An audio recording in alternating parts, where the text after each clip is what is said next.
સૌરાષ્ટ્રના પેરિસ તરીકે ઓળખાતું જામનગર, જેની બાંધણીની કળાએ વર્ષોથી દેશ વિદેશમાં પોતાની આગવી ઓળખ બનાવી છે, આજે એ જ વિશ્વવિખ્યાત 300 વર્ષ જૂનો ઉદ્યોગ સૌથી ભયંકર મંદીના ભવરમાં સપડાયેલો છે।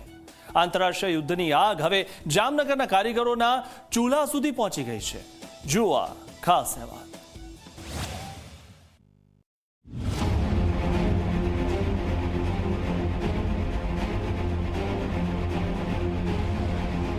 જામનગરની શાન ગણાતો બાંધણી ઉદ્યોગ આજે જીવતદાન માટે સંઘર્ષ કરી રહ્યો છે। ઈરાન, ઇઝરાયલ અને અમેરિકા વચ્ચે વધતા ભૌગોલિક તણાવની સીધી અસર હવે સ્થાનિક બજારોમાં દેખાઈ રહી છે। પેટ્રોલિયમ પેદાશો અને કોમર્શિયલ ગેસના ભાવ આસમાને પહોંચતા કાચા કાપડ અને કલર કેમિકલ મોંઘા બન્યા છે। વેપારીઓના જણાવ્યા મુજબ છેલ્લા 35 વર્ષમાં આવી ભયંકર મંદી ક્યારેય જોવા નથી મળી। ઉત્પાદન ખર્ચ સતત વધી રહ્યો છે, પરંતુ ગ્રાહકો ઊંચા ભાવ ચૂકવવા તૈયાર નથી।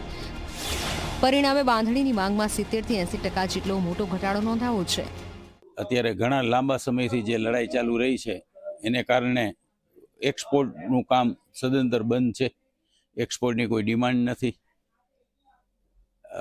બીજું લોકલ ડિમાન્ડ પણ બહુ જ ઓછી છે અને એનર્જીના ભાવ બહુ જ વધવાથી અમારી પ્રોડક્શન કોસ્ટ જે છે એ ઘણી ઊંચી જાય છે। ડિમાન્ડ ન હોવાને કારણે કોઈ માલ લેવા તૈયાર નથી। જૂના ભાવે પણ માલ વેચાતો નથી, તો નવો ભાવ તો આવવાનો કોઈ શક્યતા જ નથી અને અમને પ્રોડક્શન કોસ્ટ બહુ મોંઘી પડવા માંડી છે। એક સમય હતો કે જ્યારે કાચા માલની સપ્લાય રોજ મળતી હતી, પરંતુ હવે 15 થી 20 દિવસે માંડ સપ્લાય પહોંચી રહી છે, જેના કારણે ઉત્પાદન ખોરવાઈ ગયું છે અને વેપારીઓ માટે ધંધો ટકવો મુશ્કેલ બની ગયો છે।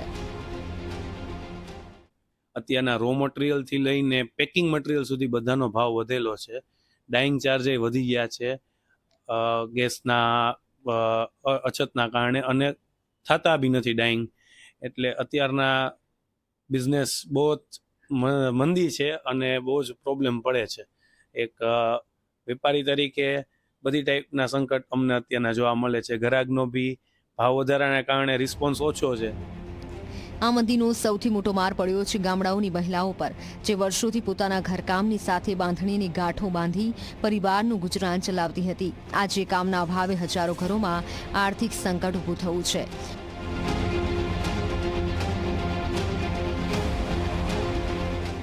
આટલા વર્ષોથી ઉદ્યોગ સાથે સંકળાયેલા હોવા છતાં જે કંઈ પણ બી અત્યારે અમને તકલીફો પડી રહી છે એની અંદરમાં બધી રીતે એક્સપોર્ટની અંદરમાં, ડોમેસ્ટિકની અંદરમાં, રો મટીરિયલથી લઈને આ બધી અલગ અલગ જે કંઈ પણ બી ઇનકન્સિસ્ટન્સી અને ઇનકેપેબિલિટીઝ છે એના માટે થઈને અત્યારે આ બધી તકલીફો અમારો ઉદ્યોગ અત્યારે ભોગવી રહ્યો છે અને એના માટે અમે અત્યારે કોઈ પણ એક સરકારી સોલ્યુશન માટેની અપેક્ષા રાખીએ છીએ। એક અંદાજ મુજબ જામનગર જિલ્લામાં 1.5 લાખથી વધુ લોકો સીધા કે પરોક્ષ રીતે આ ઉદ્યોગ સાથે જોડાયેલા છે, પરંતુ હાલની મંદીએ હજારો પરિવારના સપનાઓને અંધકારમાં ધકેલી દીધા છે। વિશ્વભરમાં સર્જાયેલી અસ્થિરતાની આગ હવે જામનગરના બાંધણી ઉદ્યોગ પર પહોંચી છે। જો સરકાર અને તંત્ર દ્વારા તાત્કાલિક રાહત પગલાં નહીં લેવાય તો સૌરાષ્ટ્રની આ ઐતિહાસિક અને વિશ્વવિખ્યાત કળા માત્ર ઇતિહાસના પાનાઓમાં જ સીમિત થઈ જવાની ભીતિ સેવાઈ રહી છે। મુસ્તાક દલ, ઝી મીડિયા, જામનગર।